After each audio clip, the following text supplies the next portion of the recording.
Well, we are continuing on in the book of Acts today. Today we're going to be in Acts chapter 14. We've been going through a series called Church Alive. And today we're going to be finishing out the first missionary journey that Paul and Barnabas have been on. And we're going to continue to see a lot of the same. We're going to continue to see that the message of God and his church is unstoppable. There's a reality that Jesus, when he was on the earth, predicted would come true. When Jesus was here with his disciples, he said that he would build his church and the gates of hell could not stand against it. Nothing was going to stop his church from growing and expanding. And we just continue as we read chapter after chapter in Acts. We continue to see that happening over and over. They can imprison the apostles, and it doesn't stop the gospel. They can kill Stephen. It doesn't stop the gospel. They can chase Paul and Barnabas from town to town, but they keep coming back, sending the message of Jesus' resurrection throughout the area. And guess what? We know because we're here 2,000 years later, it kept going. It kept expanding. And it's not going to stop in 2019 either.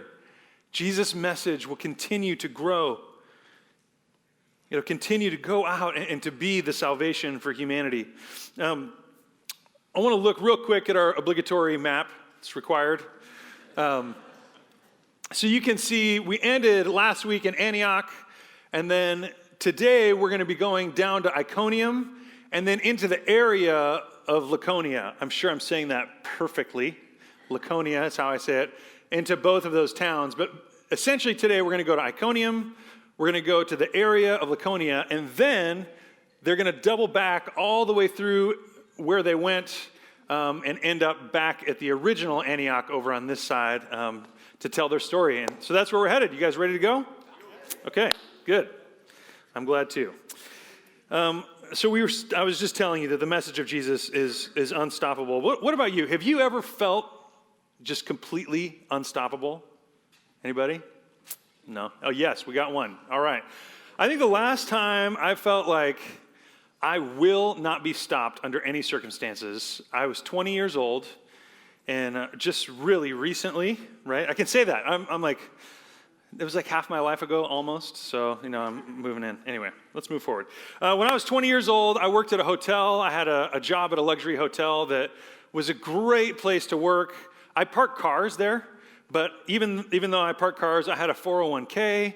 I had free travel all across the world. I could stay in these luxury hotels anywhere in the world for free. I had free meals when I was working. When you're 20 years old, free meals it's like a huge perk. You're really excited about that. They washed my uniform and pressed it for me. All those things were enormously important to me. But I decided, my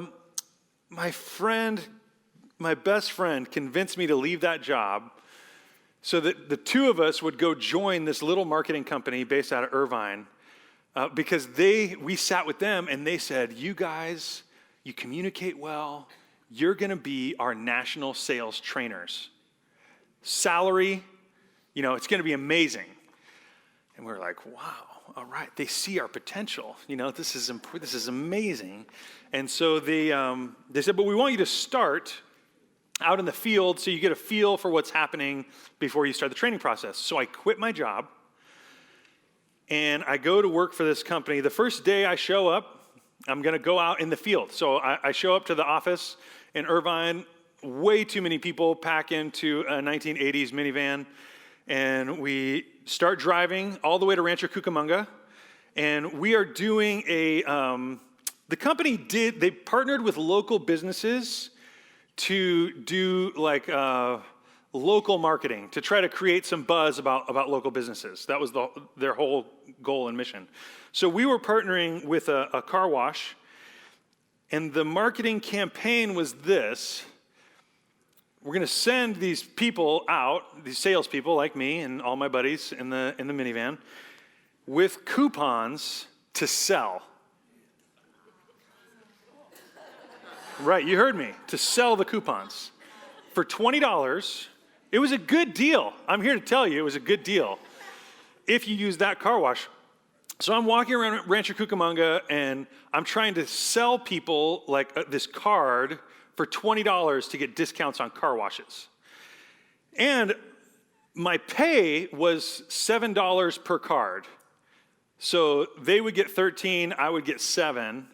I had no base pay, no minimum wage, nothing. 100% commission, sell as many cards as you can. What could go wrong? My favorite part of the journey, it was the year 2000, and we didn't have smartphones. We didn't have Square app. We didn't have Venmo. We didn't have Google Pay. But we did accept cash and credit cards. So a lot of you who have been around, some period of time, remember when we used to have give me your credit card, and you put it in the transfer paper thing, and you make the imprint. I didn't have one of those. I had the paper, and I basically would sit on the ground with a pen cap and go and imprint their credit card into the transfer paper with a pen cap. That was like the big move. That's how we did it. So it was great. It was awesome. So I go out there. Oh, the other rule, so that was part of the training. The other part of the training is we are completely blind to no soliciting signs, right? They don't exist. So if you see no soliciting, it's not for you. That's for the other solicitors. So I'm in Rancho Cucamonga, and we're driving, we're walking around. So the van drops me off, and we have a rendezvous point like 9 hours away. And so it's like, you know what I mean, 9 hours later. So I just walk to businesses, to homes, chasing people in the parking lot. And I'm just like trying to get people to buy car wash coupons. So I'm about 6 or 7 hours in, and I've sold one. So that was $7 in 7 hours. It's like $1 an hour, but I had to buy my own lunch. I'm cheap, so I probably spent like $3, so I'd made about $4 in 7 hours of labor in the heat. And I was about stopped, maybe I wasn't unstoppable. And then I got a second wind, and I thought, you know what, I win. That's what I do. I'm a winner. I outmaneuver, I outwork, like I finish, I keep going longer than other people. I have like 2 hours left, and I'm gonna make this happen. So I found this 5-story office building, like standalone office building. I walk in, there's no soliciting signs everywhere outside. I didn't see them though. So I walk in, I get in the elevator, and my plan is to start on the top floor. I'll get wealthy, I'll go down one store, I'll amass more wealth, down one floor, and just floor by floor, I'm gonna get wealthier and wealthier. So I go to the top floor, I walk up to the desk, I said, oh, hi, hello, I'm with the so-and-so car wash, and she's like, I'm sorry, you can't do that here. And I was like, oh, well, we're just like a local business, just, local business, no, you really can't, we can't talk to anybody here. I was like, oh, I totally understand. So I go elevator, I go down one floor, and I see somebody else, right? And so I was like, hey, how are you doing? And she's looking at me weird, like, do you get your car washed in the area? There's a blah, blah, blah. And all of a sudden, 2 security guards are coming over. And so they're like, hey, sir, you can't do that here. There's no soliciting in the building. I'm like, oh my goodness, thank you for telling me. I just didn't, thank you, I appreciate that. But I was unstoppable. So I got on the elevator, pushed 4, went down, like even a semi-intelligent person at least would have gone like 2 more floors down. 4, go down, I get out, I got my car wash coupons. Like shame has left my life forever, I don't find anybody until I find the security guards, and they are like, sir, we're gonna now have to escort you out of the building. It's like, and then I was stopped. I sat for the next 90 minutes at the rendezvous point, just like having like a prodigal son moment where I was gonna ask my boss at the hotel and just beg for my job back, on hands and knees. People at first service, I didn't say what happened. I did get my job back at the hotel, so that was good. But they even let me keep my seniority. It was like totally scot-free, so I appreciated that. But for me, in that moment, trying to sell car wash coupons, ultimately the stopper for me was guys armed with security patches on their shirt, right? That was it for me. For the early church, and when we're talking about sharing Christ, it gets me thinking, like, what's my stopper? If God has called me to go out, there are huge differences, right? There's a massive difference. And one is how we say what success is. God has not asked us to go out and argue and convince every person that Jesus is true. He's asked us to be his witnesses. Be my witnesses. Tell people about me, right? So my job would have been a lot easier if I could just tell people about the car wash. I didn't have to sell. If that was success, I'd have been great. But when it comes to sharing Jesus, when it comes to sharing about what God's done, it's horrible. I'm a pastor. I have a degree in biblical studies, a master's degree, and I feel like my stopper is at a lower level than it was for $7 for car wash coupons. I've never been escorted out of a building because I wouldn't stop talking about Jesus. Never had security guards be like, hey, you can't say that here. In fact, my stopper sometimes is in me. I don't even get to the outside part. I'm stopping me. I'm answering on behalf of those people that I feel like I should be saying something about God to.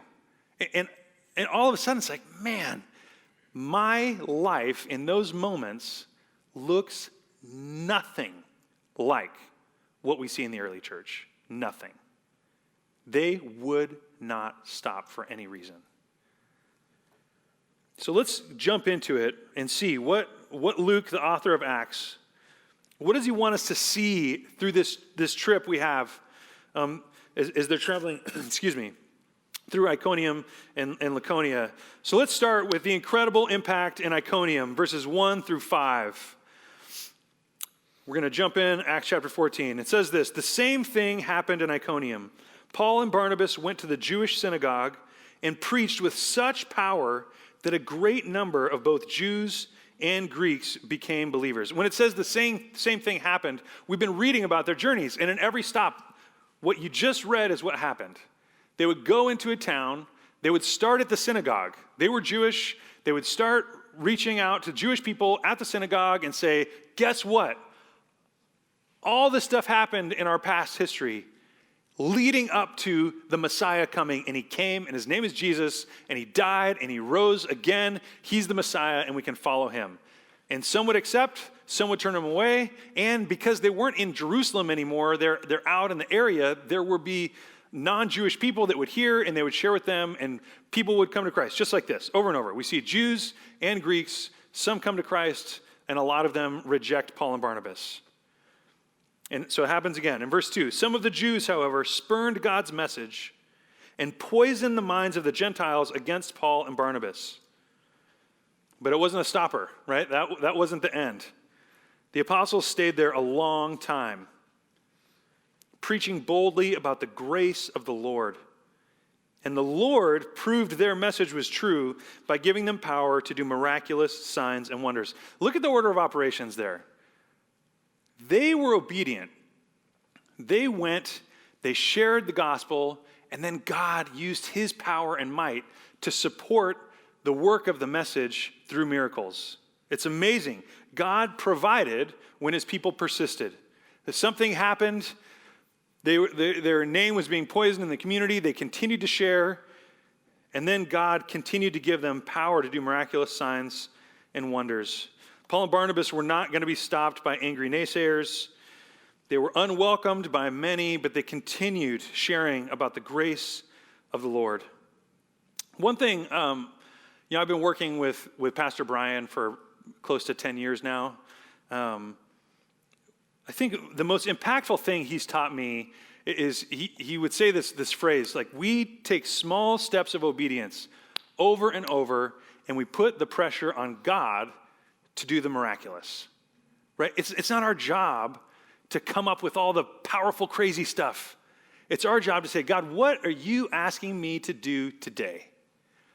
And let's do that. Let's walk in it. And as we do, God wants to show himself to the people around you, whoever you talk with tomorrow. God wants to know them more. God wants to move in their direction. He wants you to be a witness of him, and he wants to empower you to help his message go out. And Paul and Barnabas clearly understood that. But I do want to be clear, when we say this, God provided when his people persisted, what he provided a lot of times isn't what we're looking for God to provide. Hey, if I persist, if I reach out, if I stick my neck out for you, God, I better get something around the back end. I better get some money or comfort or safety or a secure future in this life. And God doesn't promise us those things. Jesus slightly promised the opposite of those things. But he provided affirmation for their message. Let's continue on in verse 4. It says, after this, the people of the town were divided in their opinion about them. So they've been there a long time. Some sided with the Jews and some with the apostles. Then a mob of Gentiles and Jews, along with their leaders, decided to attack and stone them. We see in verse 5. So Paul and Barnabas, they'd stayed a long time. They had delivered the message of God's grace as he desired them to do in Iconium.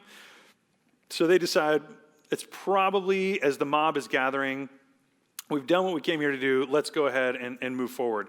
Before we go into Lycaonia, I just want to take one step to the side to kind of talk about the culture. Something hugely different is going to happen when they're in the area of Lycaonia. As I said before, they started in Jerusalem, where it was primarily Jews that were there, that they were telling about Jesus.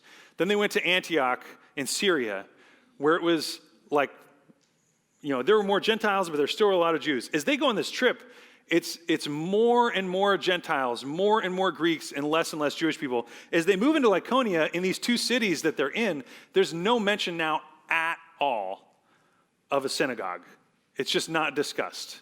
They are now in Gentile territory, and they're there to share with them. And the community is really different. You're no longer there to say, hey, Jehovah has been planning this, and this is where he is. Now they're going into a culture that's completely different.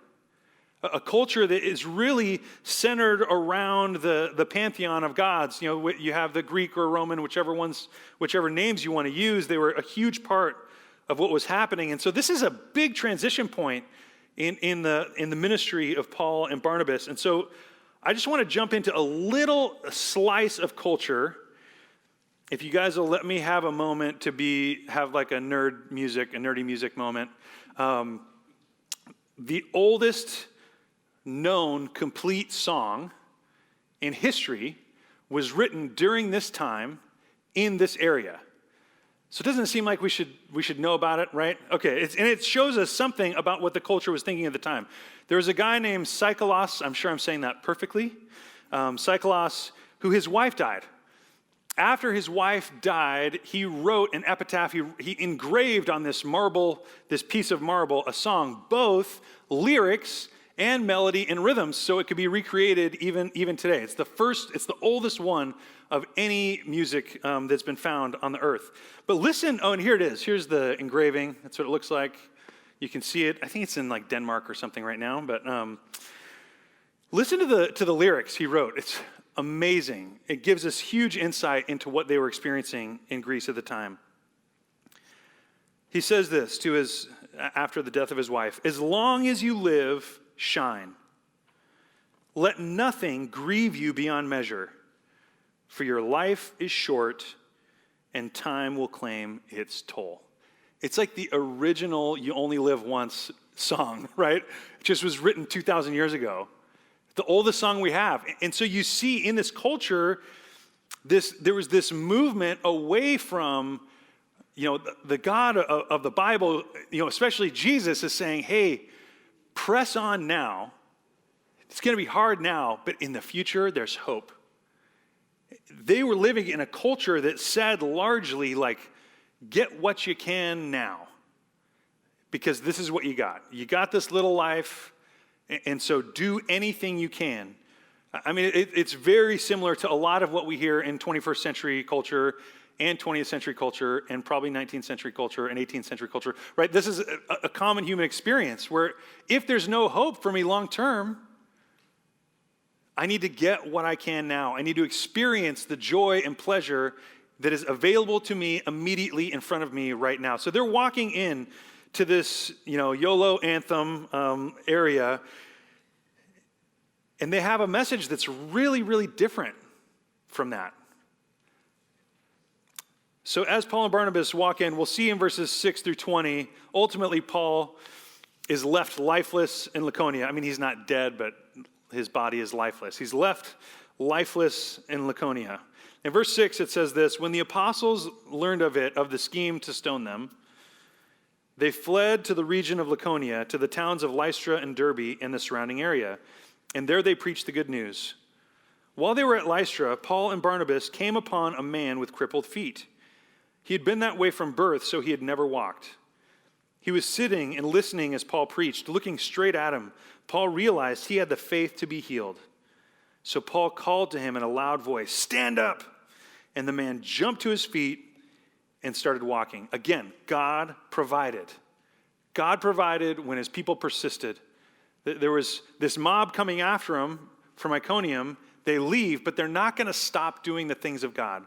They're in Lystra now, and they heal this man. It goes on in verse 11. When the crowd saw what Paul had done, they shouted in their local dialect, "These men are gods in human form." They decided that Barnabas was the Greek god Zeus, and that Paul was Hermes, since he was the chief speaker. Now the temple of Zeus was located just outside the town, so the priest of the temple and the crowd brought bowls and wreaths of flowers to the town gates, and they prepared to offer sacrifices to the apostles.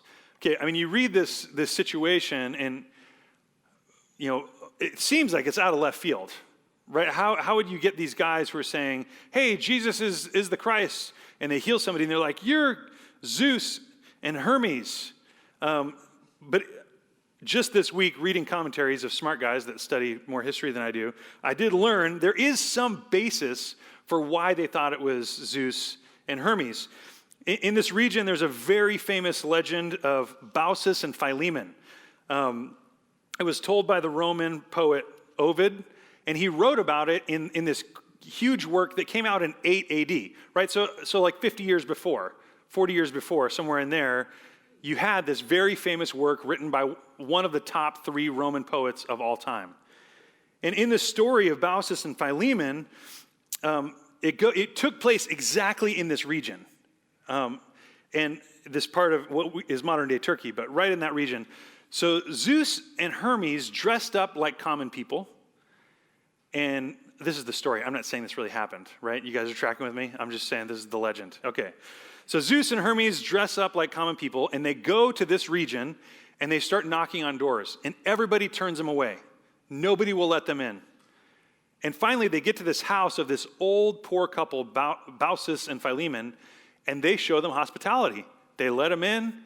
They actually sleep on the floor while Zeus and Hermes use their beds. And it's this great story of hospitality. So then what Zeus and Hermes do is they say, "Hey, why don't you guys walk up the hill a little ways?" And while Baucis and Philemon are walking up the hill, Zeus and Hermes flood everybody to death that didn't show them hospitality. And then they turn their house into a temple of Zeus. That's the story. It's a very famous story. There's paintings about it. Here's a painting from Jacob van Oost, right? There's Zeus and Hermes, and that's Baucis. There's operas written about it. Haydn, wrote an opera about it, made for marionettes. That's interesting. Shakespeare wrote about it in, I wrote it down somewhere. Much Ado About Nothing, yeah. There's a scene where Don Pedro references Philemon. It's fascinating. It's a very common story, and you can imagine for the people that are in that place, all of a sudden, there's these 2 guys dressed like normal dudes doing miraculous things, and they're like, you know what? Our ancestors might have missed out, but this is not going to happen to us. This is Zeus and Hermes dressed up again, and so we're going to worship them. We're going to give them hospitality, everything that they deserve. And so it could be easy. It's also, if you think about it, Beauty and the Beast is like my favorite of the Disney. I know it's not originally Disney, but it's my favorite Disney movie. There's kind of a precursor to Beauty and the Beast in here too, where they're like turned away and cursed and stuff. That has nothing to do with what I'm talking about, except it's easy for us to look at this story and say, those pagans. Can you imagine people showing up with the gospel and you turning it away and turning it into worship of something completely different than that? I can. I can imagine it completely. I've experienced it myself, where God does something powerful and mighty. God shows up in an incredible way, and instead of us being like, praise you, God, we look to the people that did it, and we praise them. We look to the system that brought it about. We praise the system. I've been a part of churches since I was in the womb. And over, I've seen it, I've done it, where I see God move in an incredible way, and you just are like, wow, God, I want to see that happen again. And so we reverse engineer the process. We say, hey, last time we did it this way, this bop, bop, bop, bop, bop. So if we superimpose that on this situation, God is required to show up. And something amazing is going to happen. And we begin to worship the system over the God. We begin to say, I know how to lead worship. You need low lights, candles, good smells, songs written in the last 18 months, beautiful people, the right instrumentation. And if you do all that stuff, it has to be amazing worship, right? Or people also say you have to have robes and an organ, and you have to have hymns. Everything has to be at least 70 years old or more. And if you do that, then it's real worship. And it just puts us in this place where we are worshiping the worship songs, where we say, oh, I love this song. Now I can worship, now that this song is on. And I'm not here to criticize and judge any more than I am myself, where I'm in the car and I'm crying and playing drums on my steering wheel and my kids are scared and, it's just like, oh man, this is a moment, and there's nothing wrong with having those moments, but we have to keep them directed toward God. It's for Him. He is the object. But it's hard. And I believe that the reason it's difficult to break out of that moment and stop worshiping the created things is because God's invisible and Jesus is in heaven. And worshiping visible things is easier. It's a lot easier. We saw it back when Jesus was right after he had resurrected. We're not going to turn there, but if you go home later and read Luke 24, after Jesus' resurrection, the women that were his followers go to the tomb, and they go there expecting to rewrap him and use their spices and stuff, but instead they find linens and they find an angel saying, he's not here, he's risen. He's risen, just like he said he was going to, remember? And then they remembered, oh yeah, he said that this was going to happen, and so they go back, they tell the apostles are like, what? So Peter then sprints as fast as he can to the tomb. He's there. He's holding the linens that had wrapped Christ. And the scripture tells us he was there seeing the linens, uses these words, wondering what had happened. Wondering what had happened? Jesus told him what was going to happen. The women just told him what happened by the angel. And he's there with the linens like, what happened? It's hard because Jesus isn't there. He doesn't see him. Thomas gets a really bad rap as being the one who had to see and touch to believe. It was all of the apostles that did not believe until they saw Christ. If you keep reading in Luke 24, on the road to Emmaus, there's these two guys that had just been in Jerusalem with the apostles. They were part of that crew. And they're walking back to Emmaus, and Jesus is with them, and he doesn't reveal who he is, but as they're talking, listen to these words these guys say to Jesus. They're speaking about the things that had happened. And they say this in Luke 24:21, we had hoped he was the Messiah.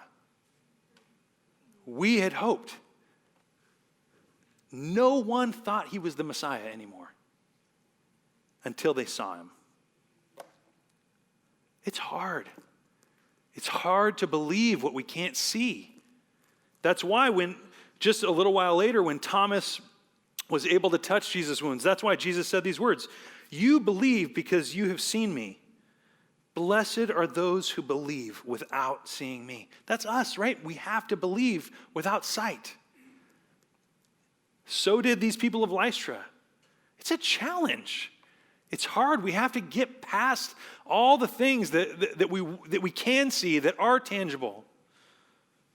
Worshiping the invisible is faith, right? That's what the Bible tells us faith is. Sure of what we hope for and certain of what we don't see. So why do we worship? Who do we worship?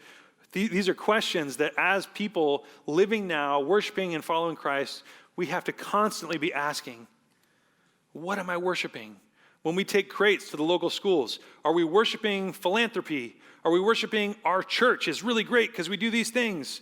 No, we are worshiping God. Worship at its core is always submission. Always. You think about the older use of the words when you say my worship, right? It's somebody that you're saying, you're an authority, I'm placing myself under your authority. That's what worship is. When we sing about God, we say, you're amazing, I'm placing myself under you because you're trustworthy. When we worship by taking crates to schools, we're saying, God, we know you love those people. We love those people. We're grateful for them, and this is a way that we can bless our community in your name with your love. But that's what it is. It's not about Mission Hills is so great. We delivered 200 crates to teachers. It's God. God is great, and he lets us be a part of it, right? It's the same action. It's the same place. It's all invisible. It's spirit. Spirit is invisible. It's our attitude towards God as we do the things he's called us to do. And that's why we see Paul and Barnabas objecting to being the object of worship, right? They know that this is the wrong thing. So in verse 14, as we continue in our story, when the apostles Barnabas and Paul heard what was happening, that they were planning this whole celebration about worshiping them, they tore their clothing in dismay and ran out among the people, shouting, "Friends, why are you doing this? We are merely human beings, just like you. We have come to bring you the good news that you should turn from these worthless things and turn to the living God, who made heaven and earth, the sea, and everything in them. In the past, he permitted all the nations to go their own ways, but he never left them without evidence of himself and his goodness. For instance, he sends you rain and good crops and gives you food and joyful hearts." How different is this message than anything we've heard as they've been in these other territories? They are there speaking out of love to those people who don't need a brand new history lesson about everything God did in Israel for the past 5,000 years. They are there, and they're just there to say, God cares about you. But even with these words, Paul and Barnabas could scarcely restrain the people from sacrificing to them. Then some Jews arrived from Antioch and Iconium, the last places they were, and won the crowds to their side. They stoned Paul, right? They didn't just gather a mob. This time they stoned him and dragged him out of town, thinking he was dead. But as the believers gathered around him, he got up and went back into the town. He's unstoppable. He's not going to let it stop with him. He's going back in, and the next day he left with Barnabas for Derbe. Again, God provided when his people persisted. When they went into Derbe, we weren't going to spend a lot of time because it's just like one little phrase. When they went into Derbe, all we hear about is that lots of people became believers. They continued to move forward in the region and tell people about the goodness of God. And that really is the end of the missionary journey. It ends in Derbe. But then they decide to take what I call the expedition of encouragement, right? Now they're going to go back through most of the towns that they were in before and encourage the believers there. Let them know, hey, we had to keep going and we got hurt and we were down, but we're with you. We're with you in this. In verse 21, it says this: "After preaching the good news in Derbe and making many disciples, Paul and Barnabas returned to Lystra, Iconium, and Antioch of Pisidia, where they strengthened the believers. They encouraged them to continue in the faith, reminding them that we must suffer many hardships to enter the kingdom of God. Paul and Barnabas also appointed elders in every church. With prayer and fasting, they turned the elders over to the care of the Lord, in whom they had put their trust." Talk about unstoppable. Despite the treatment they had received in those places, they went right back to encourage the believers, to appoint elders, to set things up. And it really isn't that surprising, especially when we think that Barnabas was there. This was Barnabas' world. Everything we read about Barnabas in the New Testament, he was called the son of encouragement. He was the one, when you look back at Acts chapter 9, he's just been a silent hero of the church. In Acts chapter 9, when Paul was called Saul then, he had just converted. He wants to share with Christ. He wants to meet the apostles, and they want nothing to do with him. Barnabas is the one who steps in, right? Barnabas always was connecting. He was a connector, so he saw that Paul needed to connect with this group. So he steps in the gap and vouches for Paul and says, hey, you got to listen to what this guy has to say. It's amazing. In Acts chapter 11, a little while later, Paul goes back to Tarsus. All these people start coming to Christ in Antioch. And so the church sends Barnabas out to Antioch to say, hey, check it out. Let's see what's happening out there. So Barnabas shows up and he sees all these Gentiles coming to Christ. He's thinking, wow, this is amazing. And that fast, his next thought is, Paul needs to be here. So he leaves this hub, all this excitement, all these people coming to Christ. He leaves, goes to Tarsus, gets Paul, comes back, and then he and Paul minister there for the next year. He just always had in mind, who should be here with me? Who can I be encouraging? Who can I build up? Who can I pour into? What can I do? And so then it's not surprising that Paul and Barnabas are there, and then they end up deciding, you know what? Let's hit all those towns again, just to encourage and be there, to be there for those people.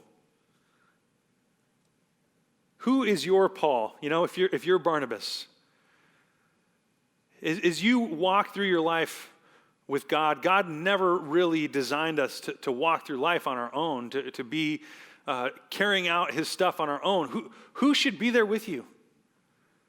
Who are you pouring into? Who am I pouring into? Who does God want to see in your sphere of influence you encourage and build up? It's incredibly important. So they built him up. They let him know that there were many hardships that were going to be coming. They showed him how to live as Christians. And then finally, the end of their trip is a reunion and reporting. So in verse 26, finally they returned by ship to Antioch of Syria, where their journey had begun. The believers there had entrusted them to the grace of God to do the work they had now completed. Upon arriving in Antioch, they called the church together and reported everything God had done through them and how he had opened the door of faith to the Gentiles too. And they stayed there with the believers for a long time. Jesus has assured us that his message will not stop. The gates of hell will not prevail against his church. We're on the winning side, right? His name is going to go out. And it's really our choice whether we are going to listen to the power of the Spirit and join with him in the work that is going to succeed or not. And when we choose to put up barriers, when we find stopping points in our own heart, it could be for any number of reasons. Perhaps we don't share with people because we're worried about relational tension. I've used that like hyper-spiritual excuse in my life before. Oh, I don't want to share too much because then I'll break the relationship and then I have no avenue to share. And I don't know about your experience. In my experience, a lot of times what that means is I just don't say anything. And I end up not being a witness of what Jesus is in my life. It's really not as hard as I make it out to be. I have relationships. I have a relationship with my wife, with my kids, with my family, and I openly share with anybody who wants to know. I just met with a guy the other day that I've only met once before, and within 10 minutes, we're sharing pictures of our kids and our spouses and talking about our life. I also have a relationship with Jesus that I need to be sharing about. He's a primary source in my life. It's natural in human communication to talk about the things that matter to you. You don't have to try to convert everybody there, but be a witness, be a testimony. even if it's awkward. One of my neighbors, I was at their house one time, and I just feel so awkward sometimes. I think there's tons of insecurity, I'm sure, in everybody in different arenas, but we're talking about like a major difficulty in my life, something that had happened, and I felt the Holy Spirit saying, tell them about my comfort. And so in this like weird, awkward, forced way, I said something about, but God provided for me, not in the way I thought.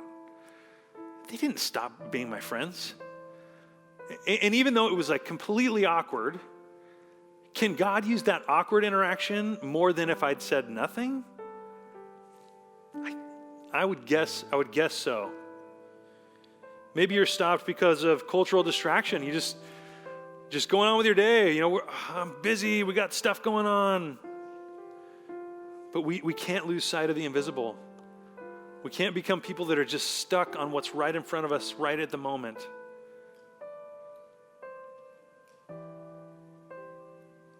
If people are directly opposed to what you're saying, it's God's issue. We have to stop being results-oriented and just say, here, my role is simple. I talk, I share, I love, I extend grace and mercy. Just share.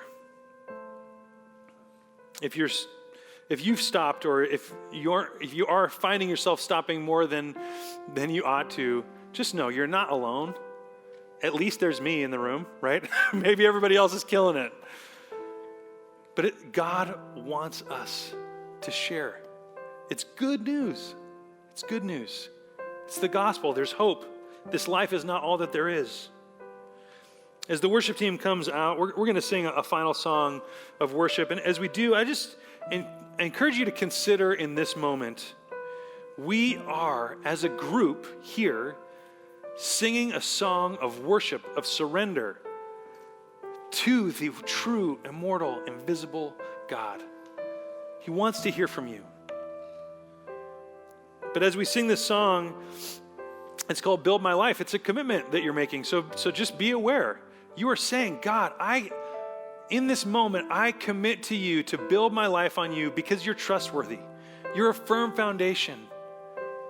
There's no other place I would rather put my life. I don't want to have my life and then you a little bit. I put my life, my trust for this life and for all of the next. My trust is in you alone. I worship you, God. Let's sing together.